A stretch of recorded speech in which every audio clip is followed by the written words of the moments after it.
The last topic that I want to touch on in this episode with you, Kyle, is artificial intelligence. I've been secretly just waiting for this part the entire episode. I guess the easiest question that we could probably start with is almost leave you an open floor and just stream of consciousness. What are your thoughts on all these advancements happening in artificial intelligence right now? Because it's really been an absolute whirlwind, I would say, for the past like 3 months.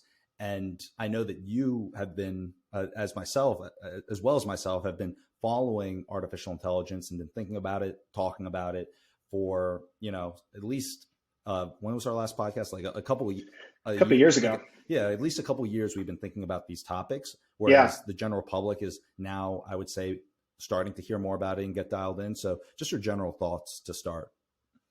Yeah, general thoughts are very, very, very general, because I think that we're starting to see a lot more tactical applications of artificial intelligence. And so when you think about the bigger, greater picture here, it's a wide angle that I look at it from, in terms of what does this actually mean for humanity over the next several centuries. We oftentimes feel like things like AI and automation are not already, that are not here yet. We talk about them as if they're a future concept. Well, what about when artificial intelligence is, delivering me the weather every day? Or what about when I go to a McDonald's or go to a grocery store and there's no cashiers anymore? And the reality is that all of that already exists right now.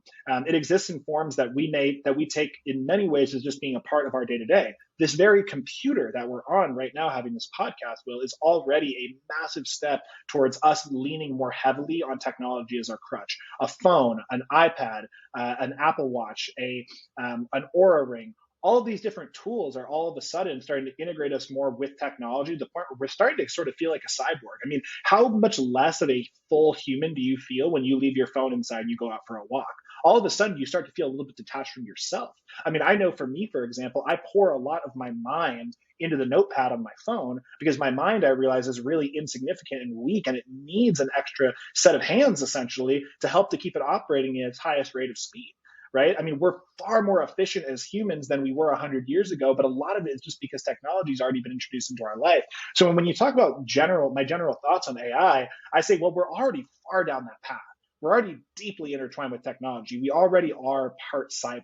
Now, we might feel like we're not because I can remove this ring, I can throw my phone in the trash, et cetera, but it's just a slow process of the innovation diffusing where it's more directly integrated with our bodies. And we're not far away from starting to see an Apple Watch become a chip or an Aura Ring become a pill.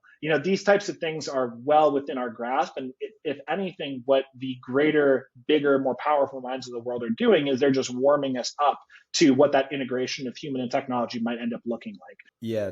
If you take a step back and look at how good this technology has gotten. I'm not sure how many of the listeners have played around with like tools like ChatGPT, and the newest version 4.0 just came out for the premium subscribers there.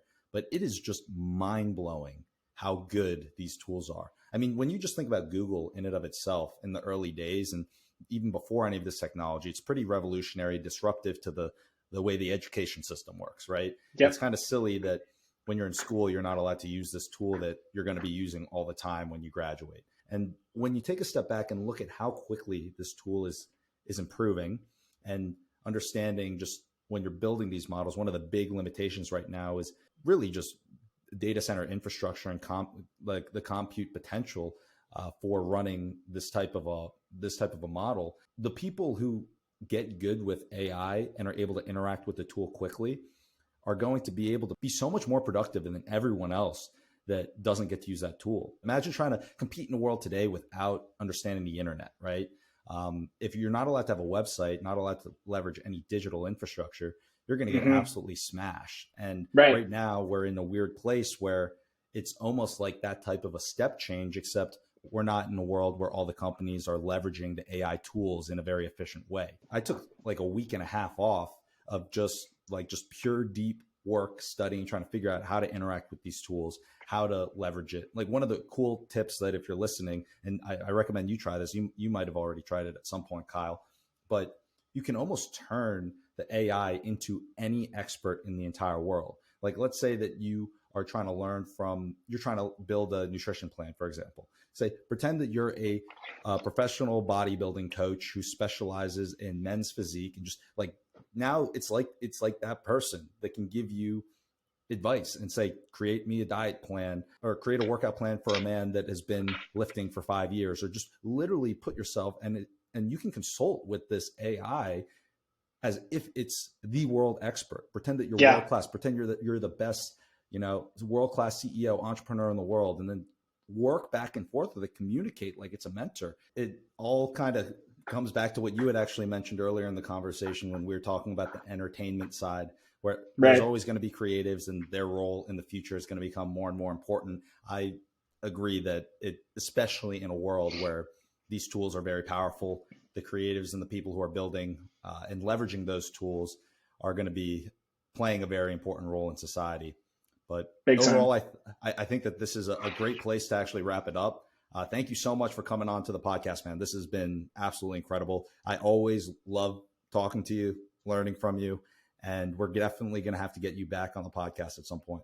Yeah, I'd love it, man. Well, it'd be really fun to do the next one in person with a couple of drinks and just kicking back on the couch and just kind of see what we can come up with. I love what you're doing, man, with this podcast, what you've done with SAS Mining. For your audience out there, if you're curious what we're up to at Frontier, we're super easy to track down. Just frontiermining.com has all of our juicy information on it. You can get in touch with us via our website. You can reach out to me directly there as well.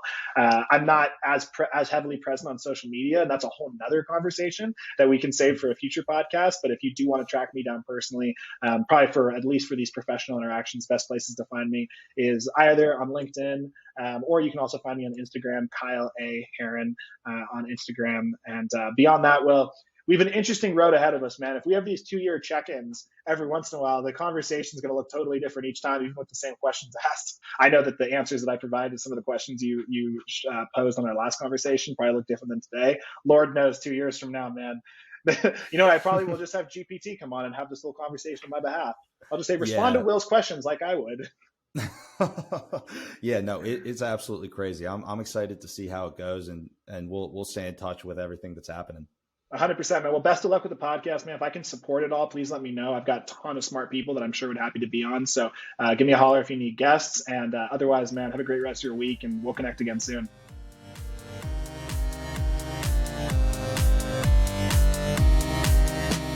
Inflation is transitory.